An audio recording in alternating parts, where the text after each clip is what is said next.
الرجيم بسم الله الرحمن الرحيم إنا نحن نزلنا الذكر وإنا له لحافظون وقال تعالى إنه لقرآن كريم في كتاب مكنون لا يمسه إلا المطهرون صدق الله مولانا العلي العظيم رب اشرح لي صدري ويسر لي أمري واحلل عقدة من لساني يفقهوا قولي درود شریف پڑھ لیں اللهم صل على سيدنا ومولانا محمد وعلى آل سيدنا ومولانا محمد وبارك وسلم. محترم اور اس پر جلوہ افروز علماء کرام، آج کی یہ مجلس وہ مجلس ہے جس کو نسبت حاصل ہے قرآن مقدس سے. آج کا اجلاس قرآن مقدس کی نسبت پر قائم ہوا ہے اور اللہ رب العزت نے ہمیں اور آپ کو جو عزت عطا فرمائی ہے وہ اپنے کلام الہی کی وجہ سے عطا فرمائی ہے. اللہ رب العزت نے دنیا کے اندر جتنی کتابیں نازل فرمائیں، جتنے صحیفے نازل فرمائے، ان کتابوں کے اندر، ان صحیفوں کے اندر ان کے ماننے والوں نے تحریف کر ڈالی، ان کے ماننے والوں نے رد و بدل کر ڈالا، ان کے ماننے والوں نے ان کتابوں کے اندر تحریف کر ڈالی. اللہ رب العزت نے ہم اور آپ کو اس دنیا دار فانی کے اندر مبعوث فرما کر جو نبی آخر الزمان جناب محمد الرسول اللہ صلی اللہ علیہ وسلم کو عطا فرمایا، اور آپ جو قرآن لے کر آئے، آپ جو کتاب لے کر آئے، آپ جو دین لے کر آئے، آپ جو شریعت لے کر آئے، اس دین کے اندر، اس شریعت کے اندر، اس کتاب کے اندر نہ ابھی تک نہ کوئی تحریف ہوئی ہے اور نہ قیامت تک تحریف ہو سکتی ہے. اللہ فرماتا ہے اِنَّا نَحْنُ نَزَّلْنَا الذِّكْرَ وَإِنَّا لَهُ لَحَافِظُونَ. اے لوگو، ہم نے قرآن نازل کیا، اس کی حفاظت ہم ہی کرنے والے ہیں. اور آپ کو معلوم ہونا چاہیے، ایک بات ذہن میں آئی، اللہ رب العزت فرماتا ہے وَأَنَّ الْمَسَاجِدَ لِلَّهِ، مسجدیں جتنی ہیں وہ سب کی سب اللہ کی ہیں، مسجدیں اللہ کے لیے ہیں. لیکن اس دھرتی کے اندر، اس دنیا کے اوپر جتنی مسجدیں ہیں سب کی عزت، سب کا احترام ہر ایک ایمان والے کے لیے ضروری اور لازمی ہے. اللہ رب العزت نے ایمان والوں کے لیے دو مسجدوں کا ادب و احترام کرنا زیادہ بتلایا ہے. ان کی حفاظت کی ذمہ داری اللہ رب العزت نے خود لی ہے اور انسانوں کے سپرد کی ہے. ایک مسجد خانہ کعبہ جس کو ہم اور آپ بیت اللہ شریف کے نام سے یاد کرتے ہیں، اس کی حفاظت کی ذمہ داری اللہ نے خود لی ہے اور یہ فرمایا کہ اے لوگو، خانہ کعبہ کی حفاظت میں کروں گا. آپ تاریخ اٹھا کر دیکھیں، آپ کو تاریخ یہ بتلائے گی جب ابرہہ نے یہ چاہا اللہ کے گھر کو ویران کر دے، نعوذ باللہ من ذالک، تو اللہ نے ابابیلوں کے ذریعے سے اپنے گھر کی حفاظت فرمائی. اور دوسرا گھر اللہ کا بیت المقدس ہے، مسجد اقصی ہے. یہ دو گھر اللہ کے تمام گھروں میں سب سے افضل اور اعلیٰ ہے۔ خانہ کعبہ کی حفاظت کی ذمہ داری اللہ نے لی ہے اور بیت المقدس کی ذمہ داری اللہ نے اپنے بندوں کے سپرد کی ہے۔ اس لیے مسلمانوں، اللہ رب العزت نے ہمیں اور آپ کو ایمان والا بنایا، مسلمان بنایا، تو اللہ فرماتا ہے دنیا کے لوگوں نے، یہود و نصارہ نے اپنے وقت کے نبیوں کی نافرمانی کی اور ان کی لائی ہوئی کتابوں میں تحریف کر ڈالی۔ اللہ رب العزت فرماتا ہے میں نے جو اپنے نبی پر قرآن نازل فرمایا اس کے اندر کوئی تحریف نہیں کر سکتا، کوئی رد و بدل نہیں کر سکتا، کوئی کمی بیشی نہیں کر سکتا، ایک نقطہ ادھر سے ادھر نہیں کر سکتا۔ کیوں؟ اللہ نے اس کی ذمہ داری لی ہے۔ إِنَّا نَحْنُ نَزَّلْنَا الذِّكْرَ وَإِنَّا لَهُ لَحَافِظُونَ۔ اے لوگو، اللہ فرما رہا ہے ہم نے قرآن نازل فرمایا، ہم اس کی حفاظت کرنے والے ہیں۔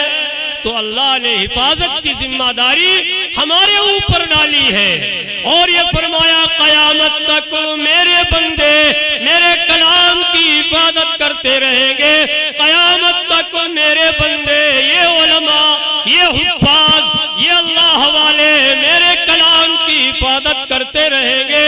ان کے ذریعے سے اللہ اپنے کلام کی حفاظت کرواتا رہے گا۔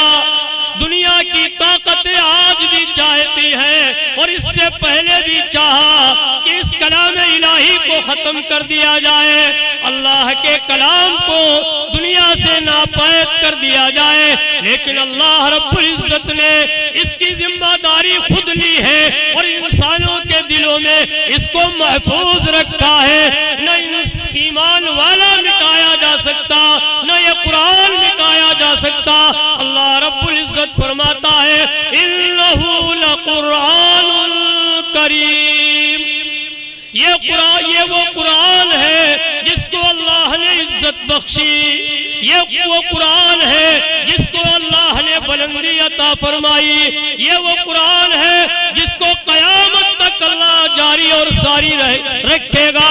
اس کے پڑھنے اور پڑھانے والے قیامت تک باقی رہیں گے، اس کے پڑھنے اور پڑھانے والے قیامت تک مٹنے والے نہیں ہیں۔ دنیا کی طاقتیں آج اسلام اور مسلمانوں کو مٹانے کی طرح طرح کی تدبیریں اور کوششیں کر رہی ہیں، کرتی رہی ہیں اور کرتی رہے گی، لیکن اللہ رب العزت اپنے بندوں کی حفاظت کرتا ہے اور قیامت تک کرتا رہے گا۔ تو وہ پروردگار عالم فرماتا ہے یہ قرآن یہ اللہ کا کلام ہے، یہ قرآن اللہ کی کتاب ہے۔ انہ لقرآن کریم، اور آگے فرمایا یہ اللہ کی کتاب ہے، اللہ کا کلام ہے، یہ قرآن ہے۔ اس کا نام قرآن کیوں رکھا؟ اس کا مطلب یہ ہے کہ جس کو بار بار پڑھا جائے، ہر وقت پڑھا جائے۔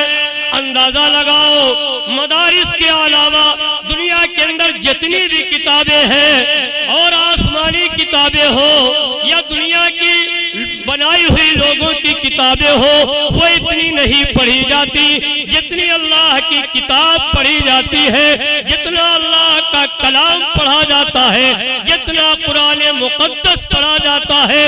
اندازہ لگاؤ ان مدارس کے اندر اور اس مدرسے کے اندر جہاں آج بچوں نے کلام الہی کو مکمل کیا، کلام الہی سے نسبت حاصل کی، حفاظ کرام بنے ہیں، جہاں 24 گھنٹہ اللہ کے کلام کو پڑھا جاتا ہے، تو اللہ فرماتا ہے انہ لقرآن کریم، یہ قرآن وہ قرآن ہے جس کو 24 گھنٹہ پڑھا جاتا ہے۔ اندازہ لگاؤ یہ مدرسے خوش قسمت ہیں اور مدرسے والے خوش قسمت ہیں۔ ہم سب کے آقا اور مولا تاجدار دو عالم صلی اللہ علیہ وسلم نے فرمایا خیرکم خیرکم من تعلم القرآن وعلمہ او کما قال علیہ الصلاۃ والسلام۔ میرے آقا نے فرمایا آج ہم دنیا والوں کی طرفداری کرتے ہیں، ہم یہ سمجھتے ہیں دنیا میں مال والے کامیاب ہیں، زمین والے کامیاب ہیں، تجارت والے کامیاب ہیں، کاروبار والے کامیاب ہیں، دنیا کے اندر دیگر مشغلے کرنے والے کامیاب ہیں۔ ہم سب کے آقا اور مولا تاجدار دو عالم صلی اللہ علیہ وسلم نے فرمایا میرے ماننے والوں، مجھ سے محبت کرنے والوں، مجھ سے لگاؤ کرنے والوں، مجھ سے محبت اور عشق کا تعلق رکھنے والوں، دنیا میں اگر کوئی جماعت ہے، دنیا میں اگر کوئی فرقہ ہے، دنیا میں اگر کوئی گروہ ہے جو اللہ اور اس کے رسول کے یہاں سب سے زیادہ محبوب ہے تو ہم سب کے آقا اور مولا تاجدار دو عالم صلی اللہ علیہ وسلم نے فرمایا خیرکم من تعلم القرآن وعلمہ، تم میں سب سے بہتر وہ ہے جو قرآن کو سیکھے اور سکھلائے، جو قرآن کو پڑھے اور پڑھائے، جو قرآن کی تعلیم دے۔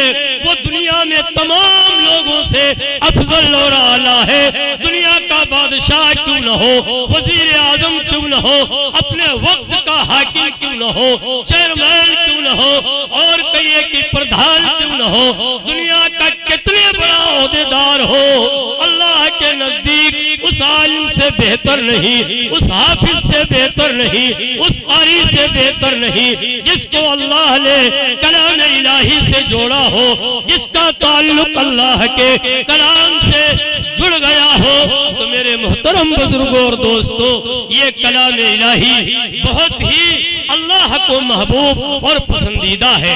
تو میں عرض یہ کر رہا تھا مدارس کے اندر دنیا کی جتنی کتابیں آپ دیکھیں ان کتابوں کو ہر وقت نہیں پڑھا جاتا، لیکن یہ اللہ کا کلام 24 گھنٹہ پڑھا جاتا ہے۔ تھوڑی دیر آرام کے لیے نہ پڑھا جائے لیکن ہر وقت پڑھا جاتا ہے، 24 گھنٹہ پڑھا جاتا ہے۔ اپنے ہندوستان کے اندر لے لیجئے، مدرسے کے اندر بچے جب صبح اٹھتے ہیں فجر سے پہلے بچوں کو اٹھایا جاتا ہے اور وہ قرآن مقدس کو یاد کرتے ہیں، ناظرہ خواہ ہے تو ناظرہ یاد کرتے ہیں، حافظ قرآن ہے قرآن حفظ یاد کرتے ہیں۔ اس طریقے سے فجر سے پہلے اور فجر تک جو ہے تلاوت کرتے ہیں۔ فجر کی نماز میں اللہ کے کلام کی تلاوت کی جاتی ہے۔ فجر کی نماز کے بعد بچے پھر بیٹھ جاتے ہیں، ناشتہ تک اللہ کے کلام کی تلاوت کرتے ہیں۔ ناشتہ کیا اور ناشتے کے بعد پھر بیٹھ گئے، 11-12 بجے تک اللہ کے کلام کی تلاوت کرتے ہیں۔ دوپہر کا کھانا کھایا، تھوڑی دیر آرام کی، ظہر کی نماز پڑھی، پھر جو ہے ظہر سے عصر تک کلام الہی میں مشغول ہو جاتے ہیں، اللہ کے کلام کے پڑھنے اور پڑھانے میں لگ جاتے ہیں، سیکھنے اور سکھانے میں لگ جاتے ہیں۔ عصر سے اب مغرب تک تھوڑا چہل قدمی کی، مغرب سے عشاء تک پھر جو ہے اللہ کے کلام کے پڑھنے میں لگ جاتے ہیں، اور پھر عشاء کے بعد تقریباً آدھا پون گھنٹہ یا 1 گھنٹہ اللہ کے کلام کے پڑھنے میں لگ جاتے ہیں۔ تو معلوم یہ ہوا کلام الہی 24 گھنٹہ مدرسوں میں پڑھا اور پڑھایا جاتا ہے، سنا اور سنایا جاتا ہے، اور یہی پر بس نہیں، یہ کلام الہی ہر وقت ہر لمحہ پڑھا جا رہا ہے پوری دنیا کے اندر۔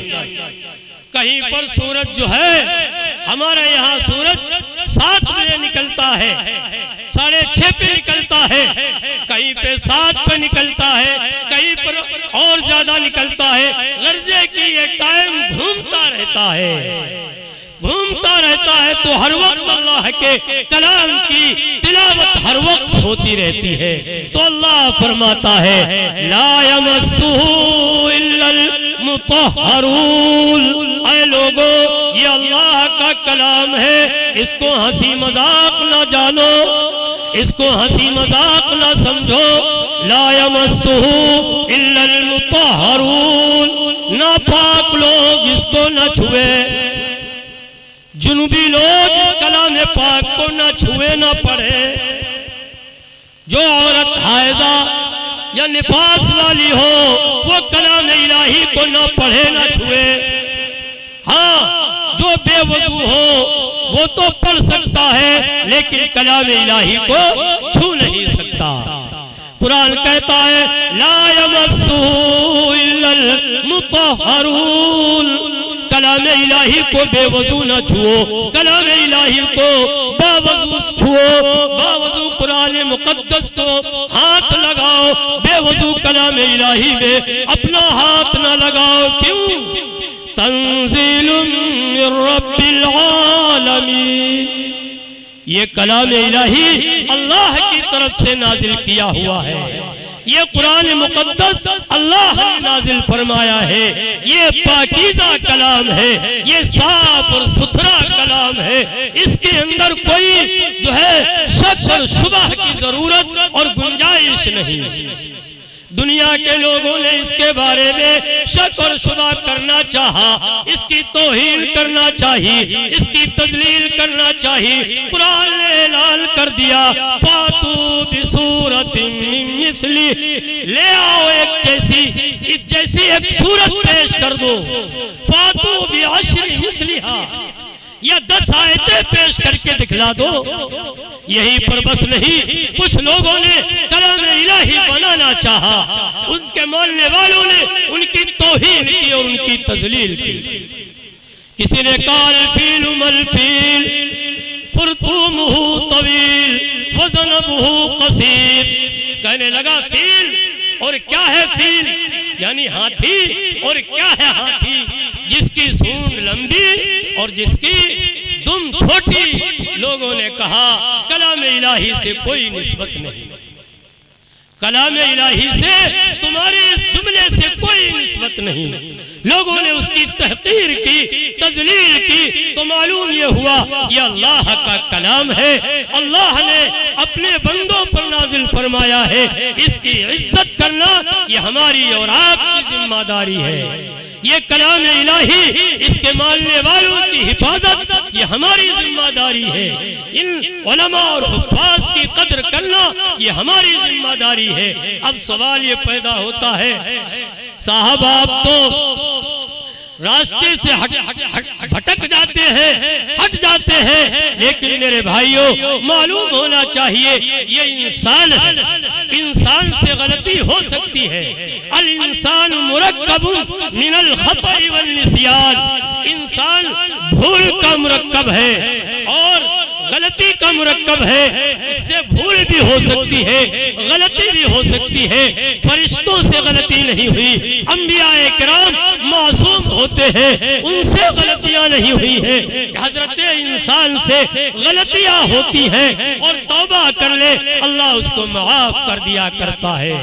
تو میں آپ سے ایک بات عرض کرنا چاہتا ہوں، کلام الہی سے 10 روپے والا کپڑا اگر لگا دیا جائے یا ایک پنی جو آپ دکان سے لائیں جس کی کوئی قیمت بازار میں نہیں، اس کو کلام الہی سے لگا دیں، وہ کاغذ جس کی بازار میں کوئی قیمت نہیں اس کو کلام الہی سے لگا دیں، اور جب آپ تلاوت کرنا چاہیں تو پہلے آپ جو اس بوسہ دیں گے کلام الہی کو بعد میں بوسہ ہوگا، پہلے کاغذ کا بوسہ لیا جائے گا، پہلے پنی کا بوسہ لیا جائے گا، پہلے جزدان کا بوسہ لیا جائے گا، پہلے بستہ کا بوسہ لیا جائے گا۔ کیوں؟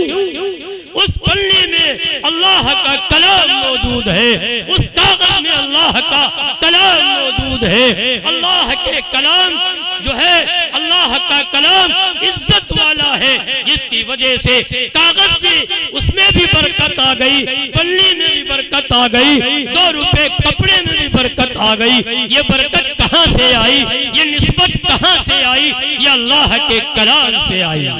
اور آج حافظ قرآن کی ہمارے دل میں کوئی عظمت نہیں، کوئی عزت نہیں، کوئی مقام نہیں۔ یاد رکھو میرے بھائیوں، اللہ کے نبی صلی اللہ علیہ وسلم نے ہمیں جو تعلیم دی ہے، ہم وہ اپنی تعلیم بھول گئے اور کوسوں دور نظر آنے لگے۔ بہرحال مجھے جو ٹائم دیا گیا وہ پورا ہو چکا ہے، بس اخیر میں یہ عرض کرنا ہے، اللہ رب العزت نے ہم اور آپ کو ایمان والا بنایا، قرآن والا بنایا۔ اور آپ کو بتلاتا چلوں، آج ساری قومیں ہمیں اور آپ کو دنیا میں دیکھنا نہیں چاہتی۔ قرآن کے حوالے سے عرض کرنا چاہتا ہوں اور اپنی بات کو ختم کر دوں گا۔ وَلَا تَرْضَىٰ عَنْكَ الْيَهُودُ وَلَا النَّصَارَىٰ حَتَّىٰ تَتَّبِعَ مِلَّتَهُمْ۔ ہرگز یہ یہودی، یہ نصرانی، یہ اللہ کی نافرمانی کرنے والے تم سے راضی نہیں ہوں گے۔ کب راضی ہوں گے؟ حتیٰ تتبع ملتہم، یہاں تک کہ تم ان کے دین کی اتباع اور پیروی کرو، تب وہ تم سے راضی ہوں گے، اس سے پہلے تم سے راضی نہیں ہوں گے۔ اور ہم ان کو راضی کرنا چاہتے ہیں، ہم ان کو منانا چاہتے ہیں۔ نہیں، اللہ نے ہمیں عزت دی ہے، ہمیں ذلیل نہیں بنایا، ہمیں دنیا میں رسوا کرنے کے لیے نہیں بھیجا۔ اللہ فرماتا ہے وَلِلَّهِ الْعِزَّةُ وَلِرَسُولِهِ وَلِلْمُؤْمِنِينَ۔ عزت اللہ کے لیے ہے، غلبہ اللہ کے لیے ہے، غلبہ رسول کے لیے ہے، اور عزت اور غلبہ اللہ نے ایمان والوں کو عطا فرمایا۔ آج ایمان والا اپنی عزت مالداری میں تلاش کر رہا ہے، آج ایمان والا اپنی عزت دولت میں تلاش کر رہا ہے، آج ایمان والا اپنی عزت کاروبار میں تلاش کر رہا ہے، آج ایمان والا اپنی عزت تجارت میں تلاش کر رہا ہے۔ اللہ فرماتا ہے ایمان والو، اگر عزت چاہتے ہو تو ایمان میں تلاش کرو، اگر عزت چاہتے ہو تو اسلام کے جھنڈے تلے آ جاؤ، اگر عزت چاہتے ہو قرآن کو مضبوطی سے تھام لو، کامیاب ہو جاؤ گے۔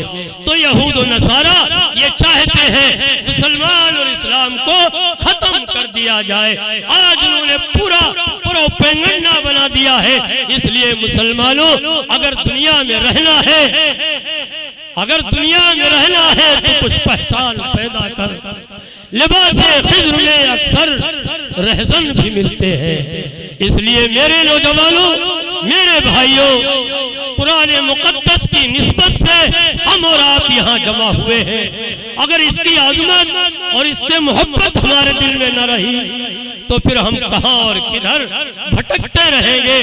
اس لیے وقت کافی ہو چکا ہے اور ہمارے مہمانان کرام ابھی باقی ہیں، بس اسی بات پر اپنی بات کو ختم کرتا ہوں۔ اللہ سے دعا کرے کہ اللہ مجھے کہنے سے زیادہ اور آپ حضرات کو سننے سے زیادہ عمل کی توفیق عطا فرمائے، اور اپنے کلام سے کما حق تعلق رکھنے کی توفیق عطا فرمائے۔ وآخر دعوانا ان الحمدللہ رب العالمین۔